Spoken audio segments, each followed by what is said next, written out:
kadugtong po sa pagiging abusado ng gobyerno ni Marcos to weaponize the institutions and abuse the intent of the law in order to operate like a martial law operator apparatus, itong NBI, mga kababayan.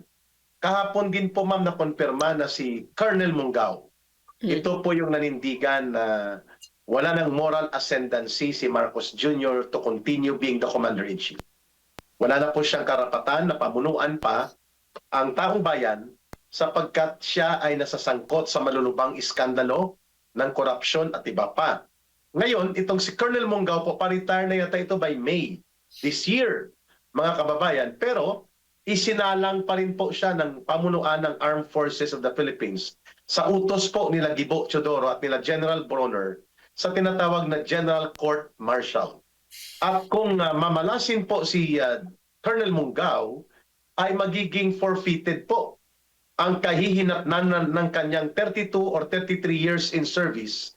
Mula nang maging kadete siya sa PMA, mapo-forfeit at mabaliwala ang kanyang benepisyo at mga pensyon dahil pwede po siyang mahusgahan at mabigyan ng hatol na dishonorable discharge. Ma'am Lorraine, your take on this. Eric, I would like to, because my husband and I had a discussion about this, I told you, diba? And he said, you know, alam niya na yon when he made that decision, diba? Alam niya na yung consequences, so at niyakap niya yon.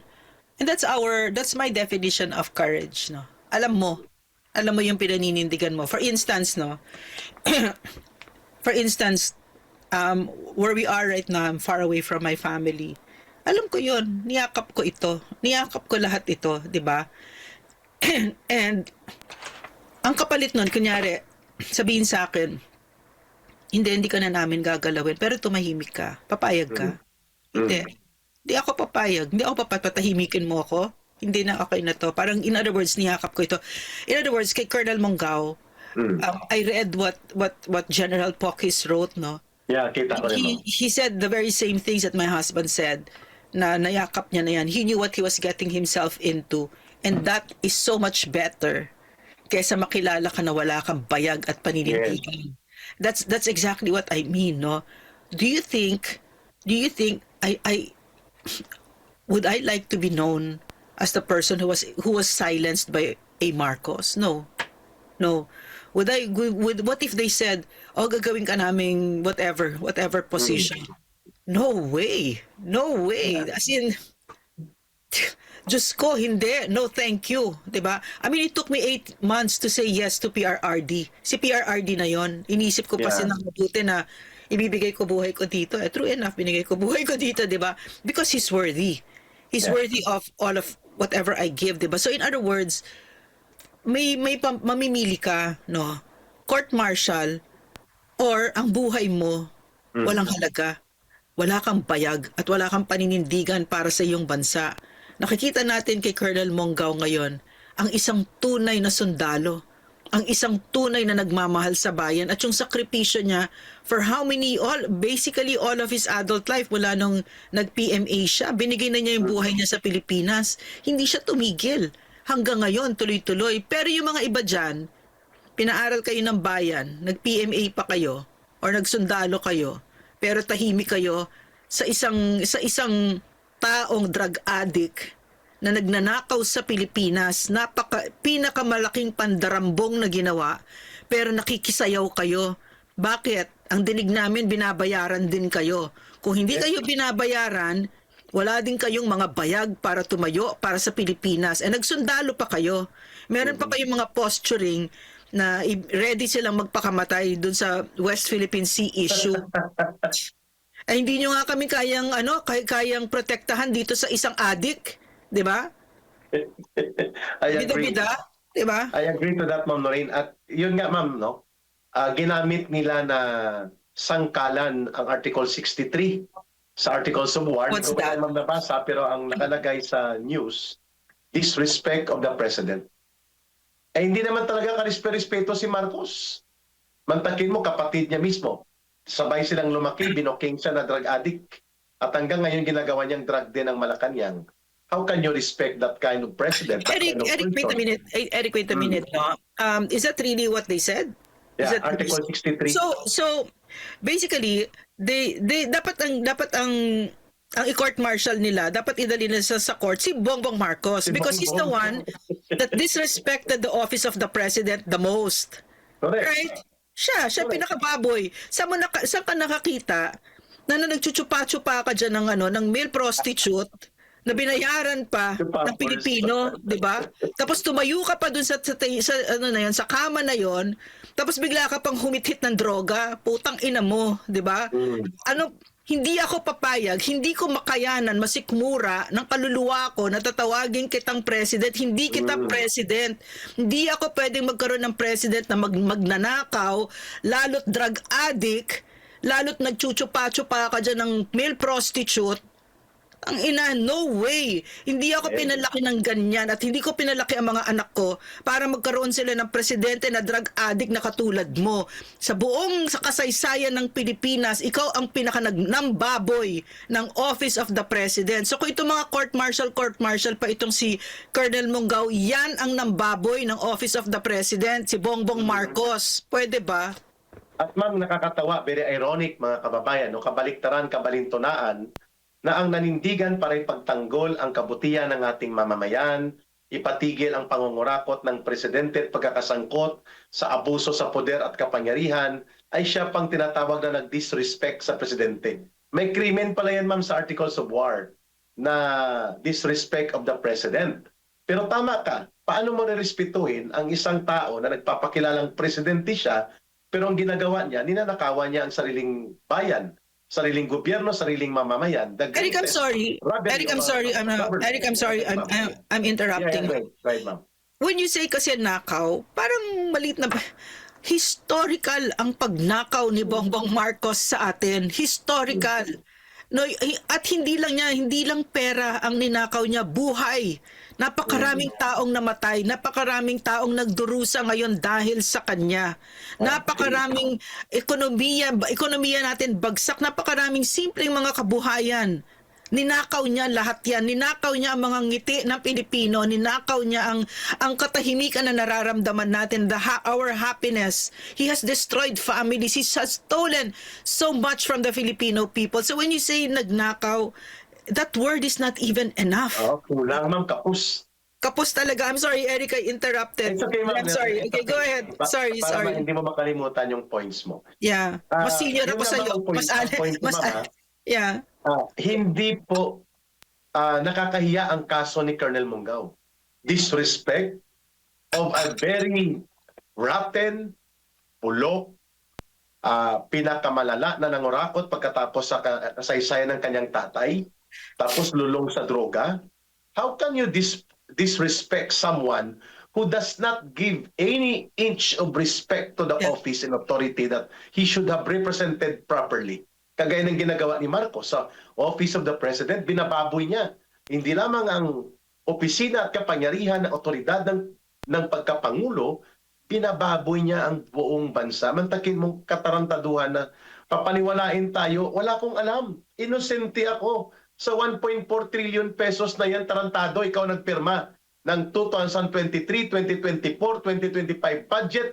Ikaw ang nagpa-release ng insertions na mahigit kumulang ay kalahating bilyon bawat taon. Ikaw ang nagpa-release ng 4,000 flood control projects chargeable to the unprogrammed appropriations wherein only the presidential authority can release that kind of fund. And yet sasabihin mo sa taong bayan na ikaw ay inosente? Kaya paano ka respetuhin ni Colonel Munggaw at ng the rest of ng matitino na mga sundalo at mga opisyal at mga bahagi ng armed forces kung ang ginagawa mo ay kabulastugan at katarantaduhan to the core na nakakahiya hindi lamang sa opisina mo as Commander-in-Chief and the head of government kundi sa buong bansa ay subscribe to the point of Ma'am Lorraine. Kung mayroong dapat i-court martial, kaso sibilyan ng kolokoy na to eh. Ang pagiging Commander-in-Chief niya is by virtue of Constitution, not because of his rank in the organization of the AFP. Pero tama ka, Ma'am Lorraine, kung mayroong dapat i-firing squad, kasi may firing squad at may death sentence yata, ma'am, allowed sa court martial, although wala sa ating batas sa ating revised penal code right now, wala yan. Kung mayroong dapat i-firing squad, yan si Marcos. at si Romualdez. And I know ang mga mamamayang Pilipino ay nagsisimpatya sa pinagdadaanan po ni Colonel Mongao, Ma'am Lorraine. Yeah, and alam mo Eric, sa buhay natin, no? I would say even you kasi magkaibigan tayo, alam ko na yung kwento ng buhay mo. Si Eric maaga nawalan ng tatay yan, di ba? Yes, tama, ma'am. And yet, no, in his adulthood, dyan siya kumukuha ng lakas. Dyan siya humuhugot ng lakas.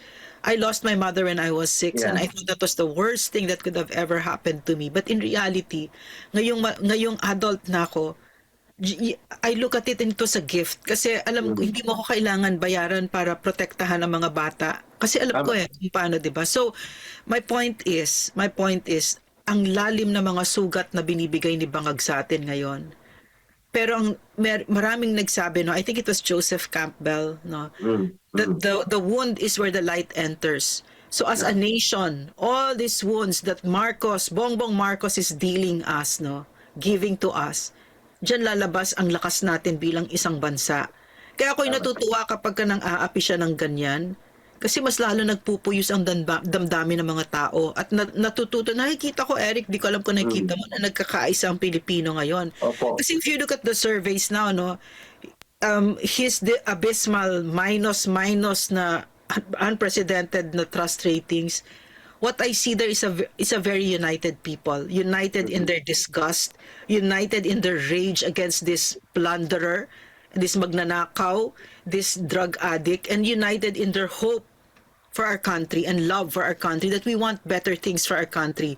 Kasi ang sakit mong ginawa niya. I mean, you know, you don't even need to experience a flood. Nakita lang natin sa internet. Nakita natin kung anong dinadaanan ng mga kababayan natin. Yeah. Ang internet kasi is a treasure trove of information, no? Kasi like for instance, hindi ako farmer, no? Hindi ako farmer. May malit na farm ako, pero hindi ako talaga hindi ko alam ang buhay nila. Pero ngayon alam ko na in a different way, kasi there's a page that I'm following na nakikita ko yung buhay nila, no, na grabe na kung gawin ng gobyerno yung kasimpleng magbenta ito hindi pala siya patola area. Ano na nga yung nilalagay sa Opo. ano yung nilalagay sa tinola, yung green, anong tawag doon? Papaya. Ay, hindi papaya, something else. Sayote. Sayote. Kinakarga nila sa isang malaking basket. Oh, mabigat yun eh. Maglalakad sila. Pero kung farm to market roads, I'm just saying that yung paghihirap dahil sa isang gobyerno na sakim sa kapangyarihan, sakim sa pera, ang pinaka nagsasuffer dyan, yung pinakamaliliit natin mga kababayan. Pero kahit tayo magsasuffer tayo at nagsasuffer tayo, no? Agree. And ma'am, naniniwala ako. Ginawa ito ng AFP compliance nila kay Gibo Chodoro at kay Marcos to eh. Para Yeah. wag pamarisan daw si Colonel Mongao. But do you think you can kill the message? Because No. you are punishing the messenger? No.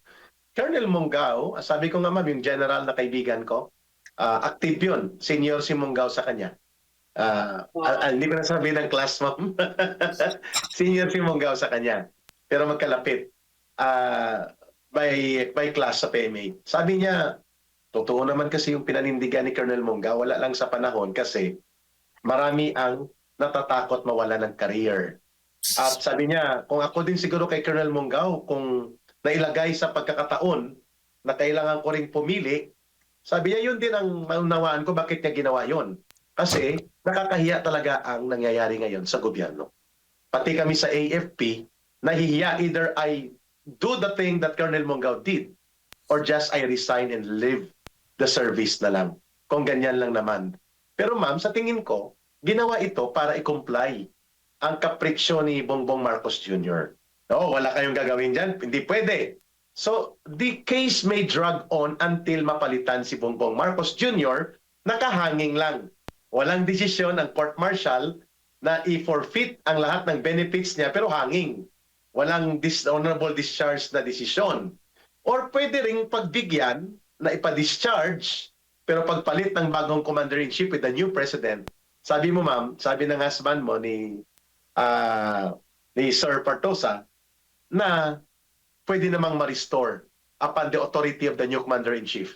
ang mga benefits na ito at ang kanyang pinaglingkuran ng mahigit 30 taon. Am I right, Ma'am Lorraine, that it can be Yes. restored by another I commander-in-chief? Yes. And but yeah, I can understand. I understand what you're saying, no. Totoo yung sinasabi ni Eric. Pero for me, parang you're being given that opportunity in time, no, at the time that we're living in right now, to take a moral stand, no.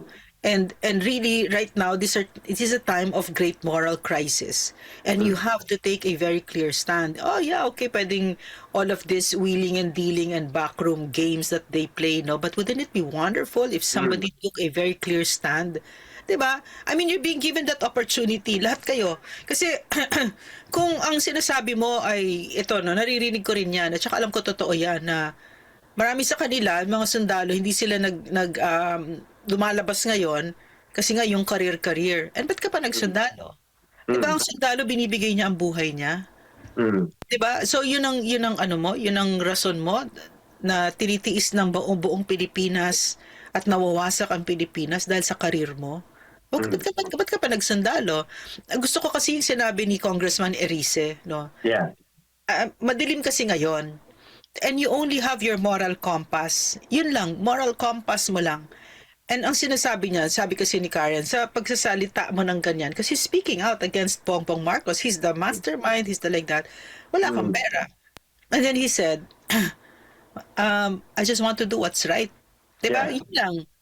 Yun lang, that's the only thing that's guiding you right now, no? What is right? And hindi naman, of course, sometimes what to do what's right is not that simple. But here it's simple. Take a stand. Parang binibigyan na tayo ng pagkakataon na wala ka ng lusot kasi napakaliwanag eh. Susuportahan mo yan? Sinusuportahan mo yan? Is that the right thing to do? He's a liar. He's a plunderer. It's not even simple plunder. Plunder is not even simple. Actually, it's a huge amount of money, but a word has to be invented for the kind of plunder that Bongbong Marcos has done to our country. Tama pa ba na susuportahan mo yan? At saka alam naman natin lahat drug addict yan. Alam natin, wala na maglokohan. Pwede ba? Alam na naman ma'am ng loloko si Amy Marcos. Sinabi niya, drug addict at nagpapatuloy ang drug addiction at ginawa pang drug din ng Malacanang. Yeah, Alam nga yeah. namang propaganda ni Amy yun. Yeah. No, tsaka Diba? talagang, Pero ma'am, Talagang sinasabi ka kanina na yeah. yun kasi ang problema ng AFP, akala nila ay nakaukit sa bato ang tinatawag na chain of command. Ang chain of command po ay buhay na doktrina. Hindi po ito abstract na walang katuturan, walang meaning. May meaning po yan, hindi yan abstract. Pag sinabi mong chain of command, ang ibig sabihin po niyan para sa aming mga civilian, chain of command in accordance to legal and lawful authorities na gumagawa ng tama, ng matuwid. Pero kung tarantado at kriminal ang nasa chain of command, hindi pwede ang chain of command ay manahimik. Dahil chain of command, dahil siya commander-in-chief. So kung may ginawa siyang krimen, okay lang. Dahil chain of command, yun ang punto natin, ang nag-drive kay Colonel Mungao na questionin ang moral ascendancy and authority of Marcos being the commander-in-chief and at the same time the president, isang nakalagay sa mission order ng bawat sundalo, opisyal man o kawani o tauhan ng AFP, Ma'am Lorraine. Article 2, Section 3 of the 1987 Constitution, the Armed Forces of the Philippines shall be the protector of the state and the people. Kung ang Estado ay pinamumunuan ng kriminal at nasasangkot sa krimen, ang umahawak ng kapangyarihan ng Estado at gobyerno, and for that matter, it's no less than the President himself na nagugumon sa kumunoy ng krimen. Pagnanakaw, pangungurakot, pandarambong, drug addiction, paglabag sa hindi pagbayad ng buwis, lahat ng katarantaduhan ginawa niya upang sabihin mo lamang na okay lang yan kasi commander-in-chief siya. We have to follow the chain of command. Paano yun? Paano nakasulat sa konstitusyon that you must be the protector of the state and the people? I believe na mas mahalaga po ang nakalagay sa konstitusyon kaysa abstrakto at mali na interpretasyon ng hungkag na chain of command na nagiging kanlungan ng mga kriminal na presidente kagaya ng tatay ni Marcos at ni Marcos Jr. na ginamit nilang pagka-commander-in-chief at pagka-presidente para bulukin ang armed forces of the Philippines, Ma'am Lorraine. Eric, I think that a lot of people will say things, no, will lie to themselves to justify their cowardice, 'di ba? Yung pagkaduwag nila. So there a lot of them are just hanging on to that phrase chain of command kasi duwag sila. No, natatakot sila like you said, no? And maybe they're selfish also, yung mga career nila, mga ganyan. Kasi madali na lang isipin ito. Hindi na ito rocket science, no? Hindi na broken na ang chain of command kapag ka drug addict ang president, no? Correct. Tintindi pa ng pagkapandarambong niya. So, it's no longer rocket science, no? And what Colonel Mongao has done is he has shown a light, no, on the path how to do it. This is the right thing to do. 'Di ba? Withdrawal of support. Yes, he has shown very clearly. And Carl Jung said, no, parang the purpose of our existence, of our life is to shine a light in the dark, no? And if that is true, then Colonel Mongao has done it very clearly and he's telling the soldiers, this is how to do it, no? Ito yung tama kasi nakita na natin no? Nakita na natin kasi itong nakikita ko rin, no, na itong mga okay, juxtapose that with Browner, Omet Browner. Nakikita mo na talaga yung pagkaduwag ni Omet Browner at pagkawalang prinsipyo niya at pagkawalang dangal. Na talagang walang courage, walang integrity, walang loyalty. That's the motto of the PMA, right? You can tell the difference. You can tell the difference between a man of courage and principle and a coward. You can tell the difference because there's Omet Browner and there's Odi Mongao. Very clearly, the difference is so clear. No, so ang sinasabi ng buhay ni Colonel Mongao, dito tayo, gawin natin kung anong tama. Okay? And then si Congressman Erisa is saying the same thing. Let's just do the right thing. 'Di ba? Gawin ko lang yun anong tama. Alam mo, tigilan niyo na yung pera-pera na yan. Tigilan niyo na yan. Tigilan niyo na yan. Hindi yan mahalaga sa buhay. Mahalaga ang buhay, ang pera para kakain ka, etc. Pero para ibenta mo ang kaluluwa mo, it's so not worth it. Correct. And Ma'am Lorena, kita niyo naman kung gaano katapang si Colonel Mongao. He could have just waited several months, 5 months na lang, 6 months, nag-retire na siya. Then magsalita siya tulo-todo, di ba? Wala nang consequences. Kasi retired na siya. Civilian life na siya. Pero hindi. While he is still in active service, he did the right thing. Withdraw the support from a commander-in-chief that is already violating all sorts of laws, including ang kanyang pangbababoy sa chain of command. At ang guiding principle ni Colonel Mongao, sabi niya, tayo ay mga sundalo ng mamamayang Pilipino. Hindi tayo sundalo ng presidente o ng politiko. At ang presidente ay hindi nagmamay-ari ng chain of command o ng gobyerno o ng estado. And because we are soldiers of the Filipino people, we are mandated and bound by the highest law of the land to protect the interests of the people and the interests of the state. Sa tingin ko walang mali sa ginawa ni Colonel Mongao. Naku, yun ang tama. Yun ang tama kasi naibabaw sa kanya ang doktrina ng mission order na iniaatang ng konstitusyon sa balikat ng bawat sundalo that they must be at all times the protector of the state and the people. And kailanman, dito ko nagustuhan ang sinabi ni Ronald Reagan kanina, ma'am, before we got on board. The office of the US president cannot be owned by one single president. It belongs to the people, to the American people. We are only here passing through as caretaker of the office. Yeah. Dapat ganun si Marcos, caretaker ka lang yan, ugok. Hindi mo pagmamay-ari ang presidential office na yan o ang otoridad at kapangyarihan ng pagiging presidente, hindi mo yan pagmamay-ari. Yan ay pinahiram temporaryo ng taong bayan sa iyo for the next 6 years. Pero anong ginawa mo? Ginamit mo ito na private property upang pagtakpan at maging tungtungan ng krimen sa malawakan, organisado at sistematiko na pinakamalala na pagnanakaw at pangungurakot na nangyari sa kasaysayan ng politika ng Pilipinas next to your father.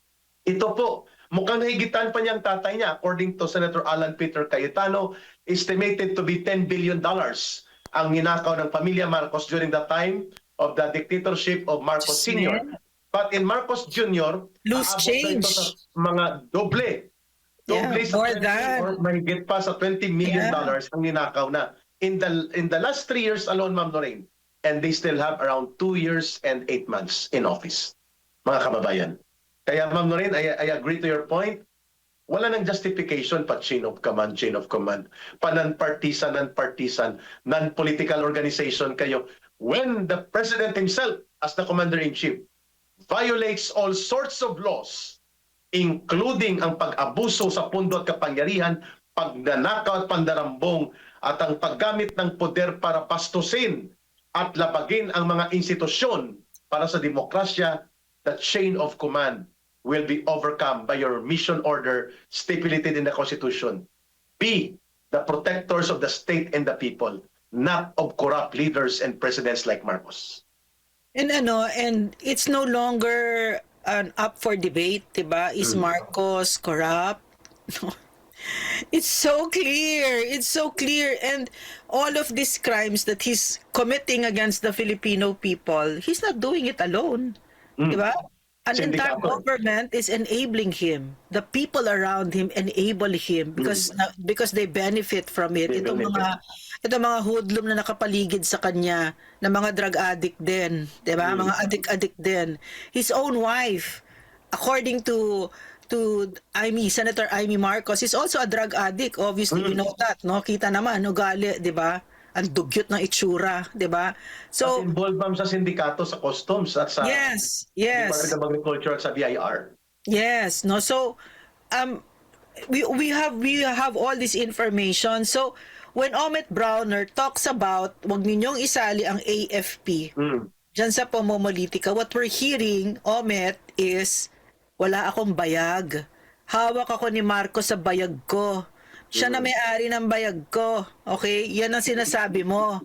Okay, wala akong dangal, wala akong tapang, wala akong talino, wala akong mediocre. Kasi yan ang pagkakaalam ko tungkol kay Omet, he's mediocre. He's no good, no? Yeah. And his wife he's the Lisa Marcos Isa pa yan. equivalent of the armed forces of the Philippines. So these are the curses of this country, and the AFP knows that. It's an open secret that Melody Browner is horrible, no, corrupt, no, and abusado. Walang respeto sa sundalo. And you're all taking it. You're all taking it, 'di ba? So years from now, yung kagandahan dito kasi the sad part about a lot of people, a lot of Filipinos na nandyan ngayon, na nakikita ko, they don't have a sense of history. No, they think that, and they don't play the infinite game. Tingin nila hanggang dito lang. At saka gusto nila, yung definition nila, mananalo tayo. Mananalo means when they stay in power, nakanakaw sila ng marami. Pero hindi nila alam, yung katulad ng sinabi ni PRRD, lahat may hangganan. And there will be a day of reckoning for everyone. And even the armed forces of the Philippines is going to pay a very high price for their cowardice. Because this is what FM Senior did to the armed forces of the Philippines.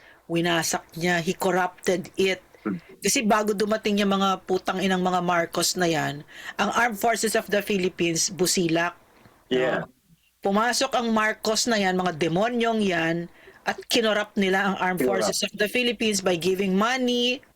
You know, when money enters the picture and you say na I'm for sale, you corrupt your soul. So sinira ni FM Senior ang armed forces of the Philippines, and then nung nawala na si Marcos, no, kasi nga lahat may hangganan, 'di ba? Nung wala na si Marcos, the AFP had to rebuild. Nag-soul searching ang AFP. Yung pala hindi pala ganun kalalim yung soul searching na ginawa nila. Kasi inuulit nila ngayon. Diba? Inuulit nila ngayon. Pero as a result of that soul searching, they won over the Filipino people. Diba? Against the CPP, diba? Etc. And their trust rating soared. Under PRRD, they were the most trusted. Yes. I dare say it's not the same right now. O, No, I umaabot think, sila ma'am ng ano, yung mga 88% trust approval yes, rating. yes, oo. 'Di ba? Which Mm. pala, now that I'm here now, no, is a reflection of PRRD. Yeah. 'Di ba? Because now Matino ang lumabas leader ang eh. totoong kulay, no? Lumalabas ang totoong kulay ng Armed Forces of the Philippines. Although although ay, hindi mo talaga, you cannot make sweeping statements because I Marami still tayong truly believe that the vast majority of our soldiers remain true to the Filipino people. Ang sagwa lang ng mga leaders, napakasagwa, correct. mga korap, no? Mga korap, mga duwag. Pero naniniwala ako, yung mga sarhento, naku Mariosep, mahal ko yung mga sarhentong yan. Mm. As in, Mm. no, talagang ang galing-galing ng mga yan, no? So, naniniwala ako sa kanila. Naniniwala ako, no? So tingnan natin kung ano mangyayari. Yeah. Ma'am Lorraine, kasi kung totoo na may paninindigang tama, matuwid Mm. ang pagkatao ni Bronner, pwede yung sabihin tawagin niya mga Board of Generals, senior officers. Ito, desisyon ko to Hindi na tama itong ginagawa ng mga politiko ni Marcos at ni Romualdez. Kakalas ako. So if you are going to arrest me, if you're not going to join me, so be it. I am giving up my chief of staff position, and then if ipa-court martial niyo ko, so be it. But I am going to tell the people as chief of staff, I am withdrawing my support to the commander-in-chief. If it will make me lose everything, my rank, my benefits, so be it. Pag ginawa niya yan, Ma'am Lorraine, hindi ako maniniwala na hindi susunod sa kanya. Yeah. Ang bulto-bulto ng mga general at mga senior officers in the AFP. Pero dahil siya ay walang pamumuno at walang paninindigang tama, politiko ang tawag sa kanya ng ibang generals, hindi niya gagawin yun. Pero hahatulan naman siya ng kasaysayan. That he was the chief of staff, and together with Gibo as the DND, they were enablers of a corrupt and most dreaded, undeserving, evil president na hindi lang durugista kundi sugapa sa pagkagahaman sa pagnanakaw at pandarambong na pinatulan nila na ipagtanggol gamit ang AFP instead of protecting the people. He will go down sa basurahan ng kasaysayan. Sigurado yan. Yan. No, Ma'am Lorraine, I don't think so. Court-martial na si Bronner. Okay, court-martial niyo ko. But I will be speaking tonight. You arrest me, you put me under camp arrest. Ang ganda sana kung gagawin niya, ma'am, no? But you know what? You know what, Eric? Yung scenario na yan, that's a scenario of a hero, no? Of Yeah. a great man, of a legend. And character is destiny, di ba? I hope Omet, I don't know, I hope Omet does it, but that's not his character. He's a very weak person. He's mediocre. No, he doesn't have the character. And I really think that your partner in life is profoundly affects you, no, profoundly affects the kind of person you're going to be. If your partner is with you in aspiring for greater things in life, then it's going to be like that partnership will be strong, no. But if your partner enables you to be your worst version, Yeah. then that's it, no. And that's exactly what Melody Browner is, no. These two are a pair. Kaya nalungkot ako nung may nagsulat sa akin and she said that told me, Doctora, will you just please stop defending the AFP? They're no longer the armed forces of the Philippines. They are the armed forces of plunderers. Yeah. That's really sad. May nakita ko dyan, ma'am, na post na ganyan. Nakakalungkot, no? Nakakalungkot sobra. And it's not fair kasi I don't think it's fair because yun nga, naniniwala ako at alam ko na ang vast majority ng armed forces of the Philippines ay totoo sa Pilipino. Gusto nila depensahan tayo, gusto nila protektahan against that drug addict mandarambong. But it's the leadership. Diba? Yeah. But ma'am, who knows? Baka hituin ng makapangyariang milagro ng pagbabago ang puso at isipan ni Bronner at ng iba pang general. Baka pagising natin, they are now declaring withdrawal of support from Marcos. Wow, ganda. Mamahalin ka namin, Omet. Mamahalin kita ulit, Omet. Nararapat kang parangalan kung gano'n ang gagawin niya. And to suffer the consequences, why not? Si Munggao nga ma'am, no? Colonel Yeah. lang. Kaya niyang manindigan. Alam mo, Nag-abot naman yan sa PMA, ma'am. 92, 89, yeah. 90, 91. Nag-abot yan sa PMA sila. Alam mo, Eric, bilib na bilib ako kay Colonel Monggao, no? Mm. Kasi, at saka I'm very happy for his children. And even for, I guess, bata pa siya, so wala pa siyang mga apo-apo na ganyan, ano? But even for them, parang his family will be honored as well. You know, I cannot even put into words the gift of what my father gave us, no? The gift, the priceless gift of a good name and how to get it done na wag mong wawasakin ang pangalan, 'di ba? Na people will trust you not because of ego or no, not like that, but and I love it that my children are the same. Parang the same values, everything, and I believe that ano, that really yung tatay ko kasi napakasimple ng paniniwala niya. Nag-congressman siya, marami siyang ano, congressman siya, nag-COMELEC commissioner siya, nag-justice siya, etc., di ba? Tapos alam mo, nung congressman siya, sabi niya sa amin, marami siyang bribe ganyan. Pero sabi niya, tinanong ko siya isang beses, but hindi ka corrupt? And then he said, magagalit si God sa akin. Sabi niya, it will only take one of you to get sick, di ba? And then wala na Yeah. yon. So yun ang sinasabi ko, no? I mean, look at FM Senior, magnanakaw de Campanilla. Nagkaroon siya ng anak na katulad ni Bongbong Marcos. At Would you ako na like to- katulad ni Sandro Marcos. Yeah, I mean, ikaw Eric, di ba? Yung mga pogi mong anak, gusto mo ba magkaanak na katulad ni Bongbong Marcos? Di ba I know. Sumpa, di ba? Not for all the money in the world. No, thank you. No, thank you. No. Kasi alam mo yan, ma'am, na kinento ko sa'yo, inopera nila ako Yeah. niyan nang ma-release tayo. Kasi second target kay inuna akong oferan. Nung Yeah. ma-release tayo sa Congress, naalala mo yun, sinabi ko sa'yo. 250,000 signing bonus, 1 million. Two-star general na nag-offer. Active pa, nandyan pa. Malapit-lapit lang sa Manila ang kanyang assignment. Pogi no? Na konsoladahan niya tayo doon sa Malacanang. Oh, mukhang may idea kayo, So, sabi niya, ikaw idea muna. ako. Tapos si Lorin Badoy naman sunod. Doon na kayo sa radyo ng AFP para wala ng gulo at tahimik na ang buhay natin. We can provide 250,000 a month for you. Sipahin ko siya. Malaman ko, pinarangka ko sa, saan ba galing yung 250,000, sir? Sabi niya, kay Congressman Sandro at saka kay Martin Romualdez. Kitang balos-dos. Kainin mo na lang yan. Okay na ako dito sa Chaco. Pinakabit sa gain na lang namin. Ma'am Lorraine, maganda pong mag-usap pa, pero ay ma'am, wag mong kalimutan. There was also a great Bronner, the great Felix Bronner Jr. namatay yun sa labanan, sa Bicol. Pinsan yata niya, no? I don't know kung pinsan niya. I think Pinsan niya siguro. Anak yata ni General Felix Bronner Si Sr. Bagilat yun, yung pinsan niya yun. No? Yung si si- Bagilat kasi, Dilaw din. hindi si Bagilat, hindi, kapatid yata ni Teddy Bagilat. Oh yes, kapatid ni Teddy Bagilat ba? O kasi yung kaklase ko sa med school si Mike, no? Badoy Bagilat, groupmate kaming dalawa, kapatid niya 'yon. Ano 'yon? Hero yung anak nila, yung kapatid nila. So diyan kaya so marami nang namatay na Bagilat Browner.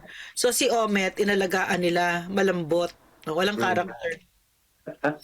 Mga kababayan, bukas namin babalikan ni Ma'am Lorraine ang pag-uusapan natin itong the so-called Bersamin Files. Unti-unti Yes. inilalantad ni Congressman Igay Erese at maraming bahagi ng Bersamin Files, mga kababayan, kinumpirma din ni Congressman Toby Chanco when he was confronted by facts and information by Congressman Igay Erese. Very interesting, ano? And of course, ang paninindigan ni Vice President Sara Duterte na hindi siya mananahimik kapag ipilit ang pangingialam ng bogus at sindikato na ICC wherein right now naglalaway na ang Malacanang at ang tagapagtahol ni Marcos sa pagsasabi na we will cooperate with Interpol to implement if there will be any arrest order from the ICC. Wow! Nice. Mabuti pa itong Vice President ang sabi ng taong bayan, may bayag na uri ng pagkatao ng pagkababae itong si Vice President to defend the integrity and the dignity of our country.